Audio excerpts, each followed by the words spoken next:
hiasi kehidupanku dengan kemurahan-Mu.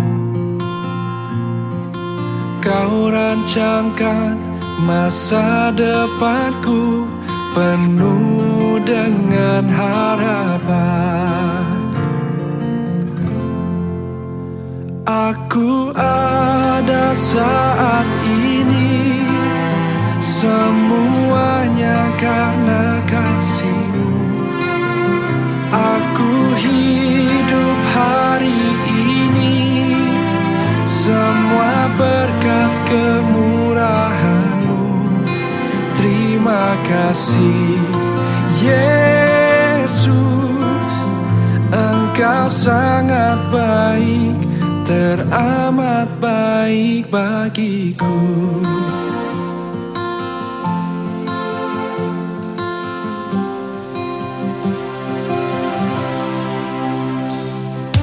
Kau hiasi kehidupanku dengan kemurahan-Mu. Kau rancangkan masa depanku penuh dengan harapan. Kita dipilih dan dikuduskan untuk memberitakan perbuatannya. Sekarang saatnya bangkit nyatakan, Yesuslah Raja pemenang. Katakan, untuk selamanya Dia berkuasa, telah diberikan bagi kita kerajaan yang tak akan tergoncangkan. Amin. Sampai selamanya pengharapan bergelora dalam kita, kekal mulia nama-Mu Yesus Tuhan.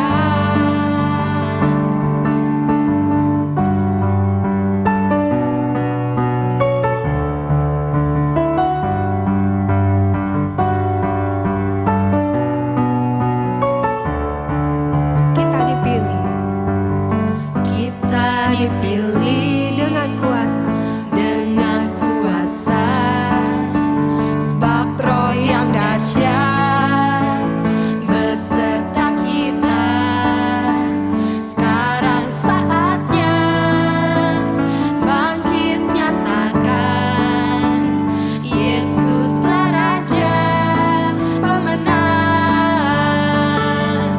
Untuk selamanya Dia berkuasa, telah diberikan bagi kita kerajaan yang tak akan tergoncangkan. Sampai selamanya pengharapan bergelora dalam kita, kekal mulia nama-Mu Yesus Tuhan. Untuk selamanya Dia berkuasa, telah diberikan bagi kita kerajaan yang tak akan tergoncangkan.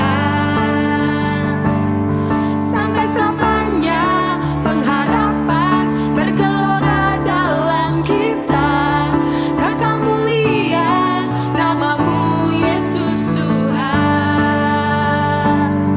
Kekal mulia nama-Mu Yesus Tuhan. Kekal mulia nama-Mu Yesus Tuhan.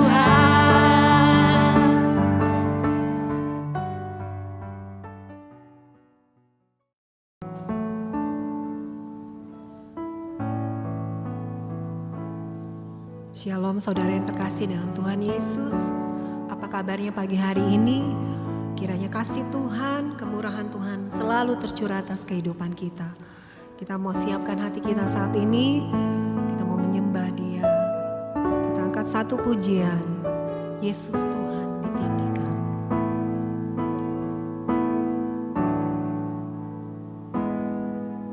Yesus Tuhan ditinggikan. Yesus Tuhan ditinggikan,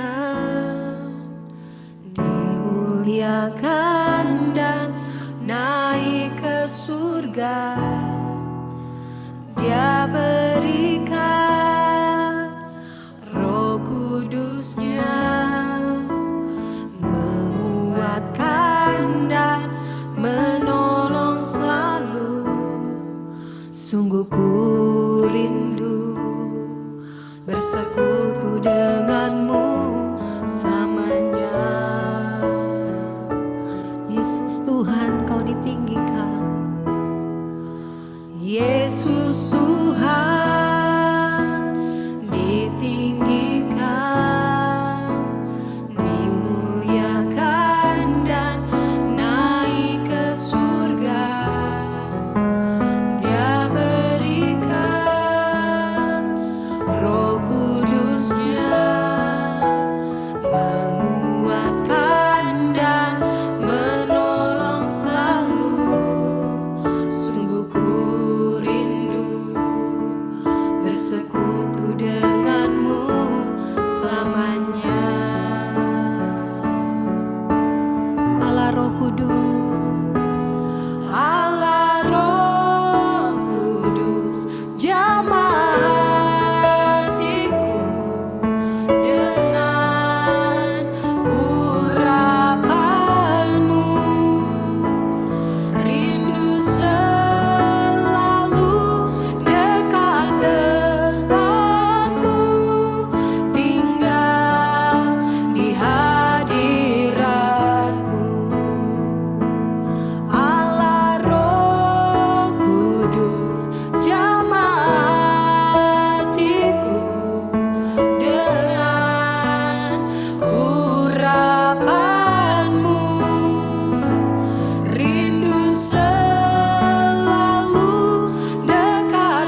Shalom semuanya. Setelah Tuhan Yesus bangkit, maka selama 40 hari Tuhan Yesus menampakkan diri kepada lebih dari 500 murid-muridnya. Setelah itu dengan disaksikan murid-muridnya, Tuhan Yesus naik ke sorga. Saya percaya kalau kita ada di sana waktu itu, pasti kita akan seperti murid-murid Tuhan Yesus. Mereka pada waktu itu heran. Tuhan Yesus lebih tinggi dari biasanya. Mereka melihat ke bawah, ternyata kaki Tuhan Yesus sudah tidak menyentuh tanah lagi. Perlahan, tapi pasti, Tuhan Yesus terangkat ke sorga. Makin lama makin kecil, sampai ada awan yang menutupi dan hilang dari pandangan mata. Mereka dengan terheran-heran memandang ke langit. Sementara itu ada 2 orang yang berpakaian putih di dekat mereka dan berkata kepada mereka, "Hai orang-orang Galilea, mengapa kamu berdiri melihat ke langit? Yesus ini yang terangkat ke sorga meninggalkan kamu, akan datang kembali dengan cara yang sama seperti kamu melihat dia naik ke sorga." Dari ayat ini saya percaya kalau yang melihat Tuhan Yesus naik ke sorga adalah murid Tuhan Yesus, maka yang akan melihat Tuhan Yesus turun dari sorga untuk mengangkat umatnya adalah murid Tuhan Yesus. Tuhan Yesus sekarang berada di sorga. Di dalam Yohanes 14 ayat 1 sampai dengan 3 tertulis bahwa Tuhan Yesus menyediakan tempat bagi kita. Sesuai dengan Ibrani 7 ayat 25, Tuhan Yesus menjadi pendoa syafaat bagi kita supaya kita selamat secara sempurna. Dan sesuai dengan Kisah Para Rasul 1 ayat 8, Tuhan Yesus mencurahkan Roh Kudus bagi kita. Sesuai dengan Yohanes 14 ayat 1 sampai dengan 3, Tuhan Yesus berkata bahwa dia akan ke sorga untuk menyediakan tempat bagi kita. Setelah menyediakan tempat bagi kita, Tuhan Yesus akan datang kembali untuk membawa kita ke sorga. Dan kita akan bersama-sama dengan Tuhan Yesus selama-lamanya. Kita percaya bahwa kedatangan Tuhan Yesus yang kedua kali sudah sangat-sangat dekat. Tuhan Yesus berkata dalam Lukas 21 ayat 25 sampai dengan 28 bahwa salah satu tanda menjelang kedatangan Tuhan Yesus kembali adalah akan terjadi di mana orang akan mati ketakutan karena kecemasan berhubung dengan segala yang menimpa bumi ini. Mirip dengan apa yang nanti akan terjadi saat kedatangannya kembali. Bukankah kita saat ini melihat bahwa ciri-ciri serangan COVID-19 ini adalah membuat orang ketakutan, khawatir yang berlebihan, dan panik? Ternyata banyak orang-orang yang ketakutan pada hal-hal lain ketimbang kepada COVID-19 itu sendiri. Kalau keadaan berlarut-larut, maka akan banyak orang yang mati ketakutan karena kecemasan ketimbang mati karena COVID-19 itu sendiri. Tuhan Yesus berkata kepada kita, "Bangkitlah dan angkatlah mukamu, sebab penyelamatanmu sudah dekat."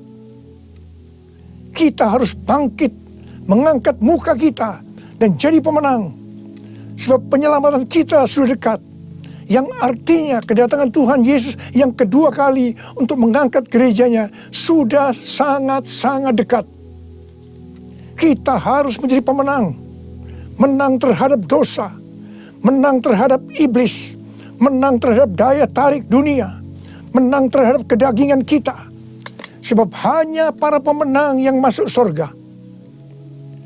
Roma 8 ayat 37 berkata, "Tetapi dalam semuanya itu, aku lebih daripada orang-orang yang menang, oleh Dia yang telah mengasihi aku." Kita akan mengingat tuntunan Tuhan selama ini yang membuat kita menjadi pemenang melawan pandemi COVID-19 dengan segala dampaknya. Tuntunan yang pertama, kita disuruh puasa selama 40 hari. Kemudian ditambah 51 hari lagi, yaitu sampai dengan tanggal 30 Mei 2020. Tuntunan yang kedua, kita harus melakukan seperti yang tertulis dalam 2 Tawarikh 7 ayat 14, yaitu kita harus merendahkan diri, berdoa, mencari wajah Tuhan, serta berbalik dari jalan-jalan yang jahat. Tuntunan yang ketiga, gereja harus membuat mezbah doa, pujian dan penyembahan dengan membayar harga. Yaitu gereja harus bersatu. Gereja tidak boleh saling menjelekkan. Gereja tidak boleh saling menyerang. Gereja tidak boleh saling menghakimi. Gereja tidak boleh saling menuduh.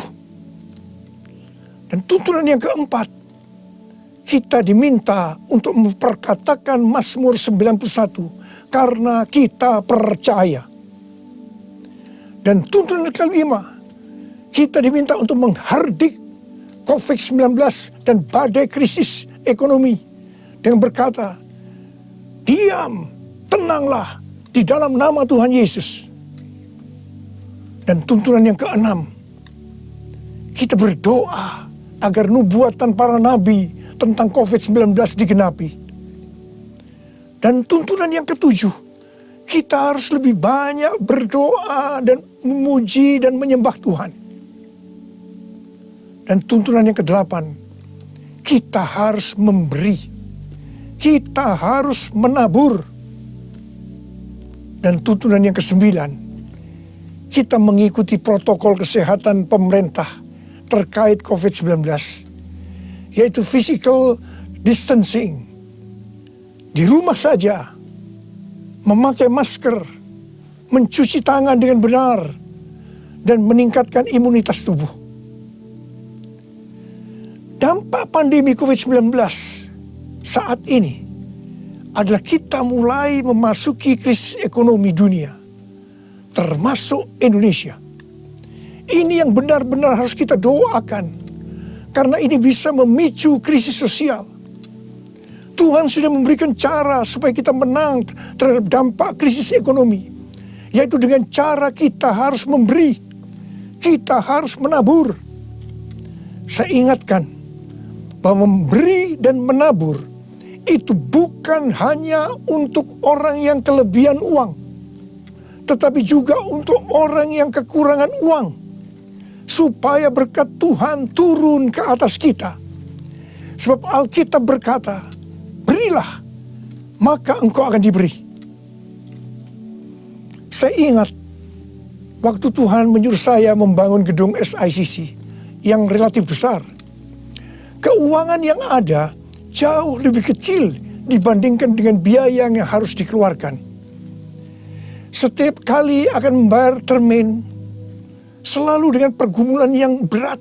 Sebiasanya Tuhan izinkan last minute, baru ada uang untuk membayar. Jadi setiap kali kita empot-empotan, kita hanya bergantung kepada Tuhan, karena kita tidak tahu bagaimana caranya untuk mendapatkan uang itu.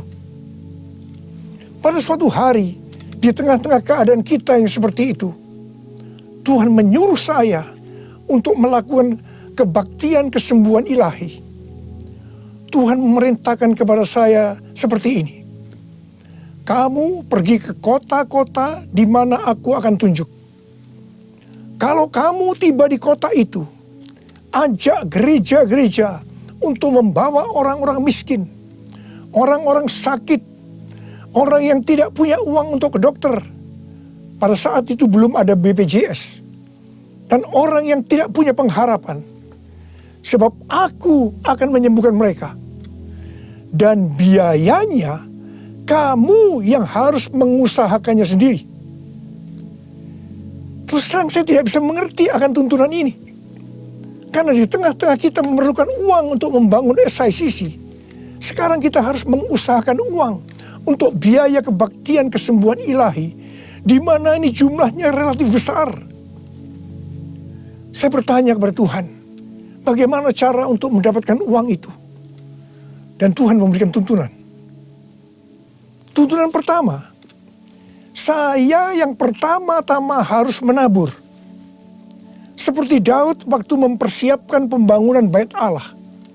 Pertama-tama Daud sendiri secara pribadi yang menabur. Jadi pada waktu itu, saya merekam lagu-lagu saya dengan biaya sendiri. Dan hasil penjualan CD, semuanya saya serahkan untuk pembangunan SICC. Dan tuntunan yang kedua, Tuhan menyuruh saya untuk untuk mengumumkan kepada jemaat untuk menabur. Tuhan berkata, siapa yang menabur untuk SICC, aku akan memberkati bukan hanya secara materi saja, tetapi juga kesembuhan, pemulihan, mujizat, dan lain-lain. Ternyata ketika jemaat mulai menabur, mereka mengalami janji Tuhan. Mereka juga mulai bersaksi dan makin banyak jemaat yang menabur. Jadi SICC ini dibangun tidak melalui penggalangan dana, tidak melalui pinjaman bank, dan sampai terakhir tidak ada hutang. Haleluya! Tuhan Yesus baik. Karena itu, mari saya mau mengajak saudara-saudara semua untuk kita menabur bagi mereka yang terdampak pandemi COVID-19 itu. Seperti yang tertulis dalam Amsal 14 ayat 21b yang berkata, berbahagialah orang yang menaruh belas kasihan kepada orang yang menderita.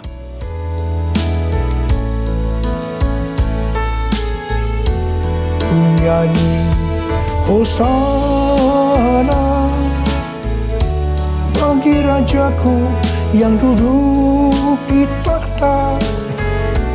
Aku muliakan dan ku agungkan, Kau layak disembah.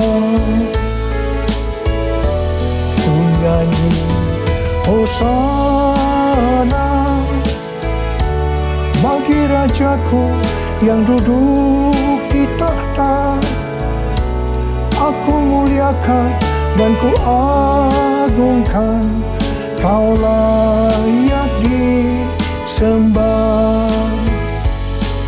Kau layak disembah. Kau layak disembah.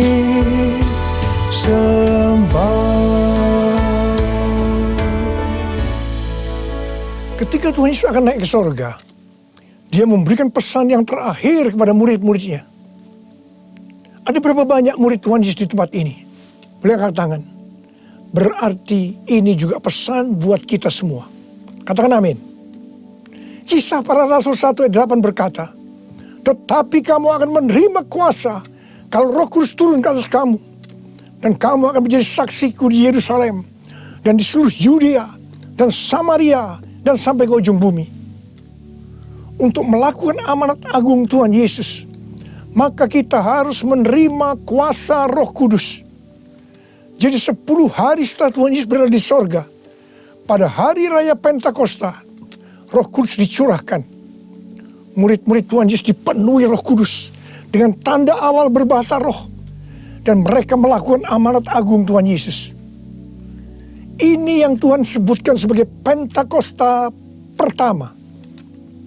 Pentakosta pertama ini dahsyat. Mengapa? Sebab dalam kurun waktu 100 tahun, 70% dari dunia yang dikenal waktu itu menjadi Kristen. Jadi Pentakosta pertama itu dahsyat. Pertanyaannya, apakah amanat agung Tuhan Yesus sudah selesai? Belum. Karena itu, pada tahun 1906, Tuhan mencurahkan Roh Kudus di Azusa Street. Seorang hamba Tuhan yang bernama William Seymour dipakai Tuhan. Ini yang Tuhan sebutkan sebagai Pentakosta yang kedua. Pentakosta kedua ini dahsyat. Mengapa? Sebab menurut Gordon Conwell Theological Seminary, bahwa 77,9% dari kekristenan yang ada saat ini dimulai dari awal tahun 1900. Berarti itu dimulai dari peristiwa di Azusa Street ini. Jadi Pentakosta kedua ini dahsyat. Pertanyaannya, apakah amanat agung Tuhan Yesus sudah selesai? Belum. Tahun 1909, William Seymour bernubuat bahwa kira-kira 100 tahun ke depan, itu berarti hari-hari ini Roh Kudus akan dicurahkan lebih dahsyat dibanding di Azusa Street. Dikatakan bahwa gerakan ini tidak akan berhenti sampai Tuhan Yesus datang kembali. Jadi ini adalah pencurahan Roh Kudus yang terakhir sebelum Tuhan Yesus datang kembali. Tahun 2013, Tuhan memberikan nama peristiwa pencurahan Roh Kudus ini sebagai Pentakosta yang ketiga. Dengan adanya Pentakosta yang ketiga ini, amanat agung Tuhan Yesus akan selesai dan Tuhan Yesus akan datang kembali. Dalam acara Trumpet Call tanggal 15 April 2020 di Indonesia, Cindy Jacob dan Chuck Pierce bernubuat untuk Indonesia. Cindy Jacob bernubuat bahwa setelah COVID-19 selesai, Tuhan Yesus akan mencurahkan Roh Kudus secara besar-besaran atas Indonesia, yaitu Pentakosta yang ketiga. Kalau Pentakosta pertama terjadi di kamar loteng Yerusalem, Pentakosta kedua terjadi di Los Angeles, Azusa Street, maka Pentakosta ketiga terjadi di Indonesia. Haleluya! Akan terjadi lambatan Tuhan yang terbesar di Indonesia. Dan Tuhan Yesus berkata, siapkan dirimu untuk pencurahan Roh Kudus besar-besaran. Roh Kudus akan melanda dengan dahsyat mulai dari timur ke barat. Bersiaplah untuk memasuki era Pentakosta ketiga. Chuck Pierce bernubuat bahwa Tuhan sedang membawa pasukan Tuhan di Indonesia memasuki musim yang baru, yaitu menyiapkan lumbung-lumbung untuk menampung tuaian jiwa-jiwa. Tuhan sedang menyiapkan penuaian global. Penuaian terbesar akan terjadi di seluruh Indonesia. Dan Tuhan memberitahu kepada saya agar memeriksa barisan dari kul. Pemuritan akan terjadi di kul. Dan saya minta, sekali lagi saya mau katakan, saya minta agar saudara-saudara bergabung dalam kul. Mari, saya akan berdoa agar Roh Kudus dicurahkan memenuhi kita semua. Dan untuk memberikan kepada kita kuasa untuk melakukan amanat agung Tuhan Yesus. Mari, saya ajak saudara untuk menyanyikan lagu ini bersama-sama. Curahkanlah kuasa-Mu Tuhan, mujizat terjadi di tempat ini. Curahkanlah kuasa-Mu Tuhan, mujizat terjadi sekarang ini. Curahkanlah kuasa-Mu Tuhan, mujizat terjadi di tempat ini. Curahkanlah kuasa-Mu Tuhan, mujizat terjadi sekarang ini. Mujizat terjadi sekarang ini. Mujizat terjadi sekarang ini.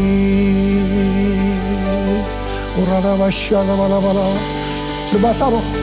Berbahasa roh saat ini. Berbahasa roh dengan kuat. Berbahasa roh. Berbahasa roh.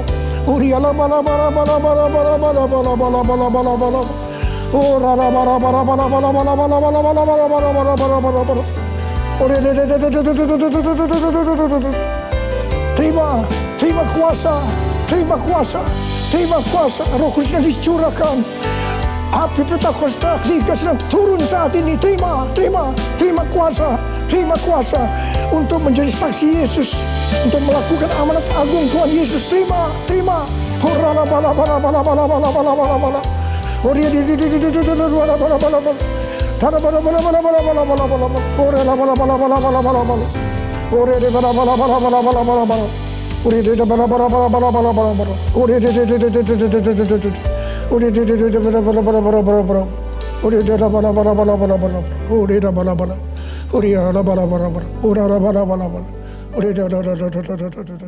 Saudara-saudara, kita akan masuk ke dalam perjamuan kudus. Kita akan mengingat ayat ini. Sebab setiap kali kamu makan roti ini dan minum cawan ini, kamu memberitakan kematian Tuhan sampai Ia datang. Perjamuan kudus adalah perjamuan Tuhan Yesus sendiri. Setiap kali kita masuk dalam perjamuan kudus, Tuhan Yesus selalu berkata, biarlah ini menjadi peringatan akan daku. Mari, arahkan hati saudara kepada kebaikan Tuhan. Kita akan mengingat kebaikan Tuhan. Mari, turunkan kepala. Siapakah kami ini ya Tuhan?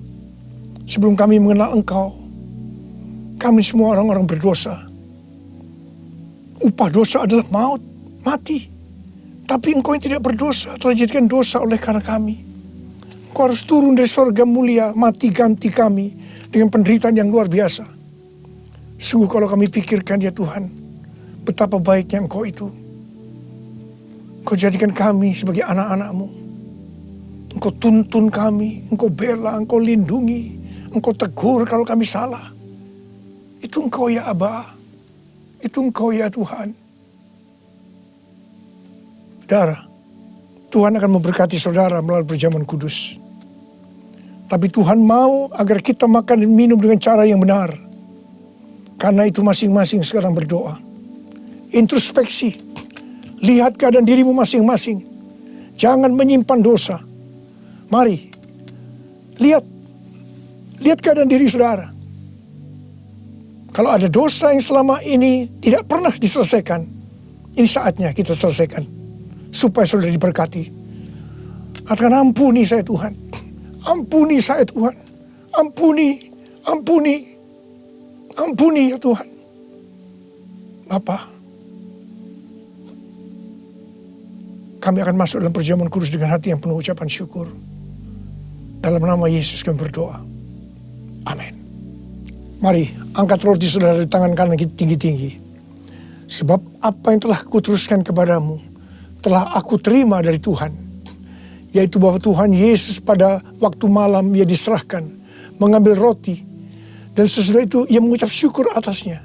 Dia memecah-mecahkannya dan berkata, inilah tubuhku yang diserahkan bagi kamu. Perbuatlah ini menjadi peringatan akan aku. Saudara kasih Tuhan, bukankah roti yang kita pecah-pecahkan ini adalah persekutuan kita dengan tubuh Kristus? Mari kita makan dalam nama Yesus.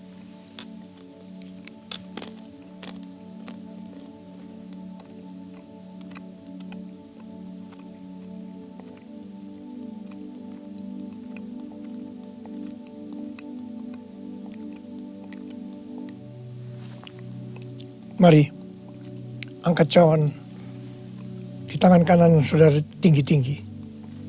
Demikian juga Ia mengambil cawan sesudah makan lalu berkata, cawan ini adalah perjanjian baru yang dimeteraikan oleh darahku. Perbuatlah ini setiap kali kamu meminumnya menjadi peringatan akan aku. Saudara kasih Tuhan, bukankah cawan pengucapan syukur yang atasnya kita ucapkan syukur adalah persekutuan kita dengan darah Yesus? Mari kita minum dalam nama Yesus.